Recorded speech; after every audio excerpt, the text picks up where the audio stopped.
Nakopang isa ka tomboy sa ginpatigayon nga drug bypass operation sang Station Drug Enforcement Team sang Mandurriao Police Station sa Barangay Oñate de Leon, Mandurriao, Iloilo City. Alas 10:30 sang gabi Mayo 2, 2024.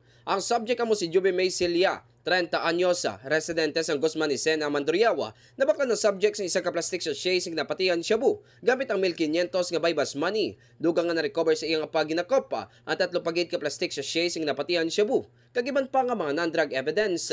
Si interview sang K5 News FM Iloilo kay Police Lieutenant Lani China, Deputy Station Commander sa Mandurriao Police Station, nga isa kasiman ng ilang monitoring antes ang operasyon kagang subject ang nakagi na preso sa kasubong nga kaso. Ginabata sa 15 gramos ang na-recover nga suspected shabu, kag mayari ni sing estimated market value nga 102,000 ka pesos.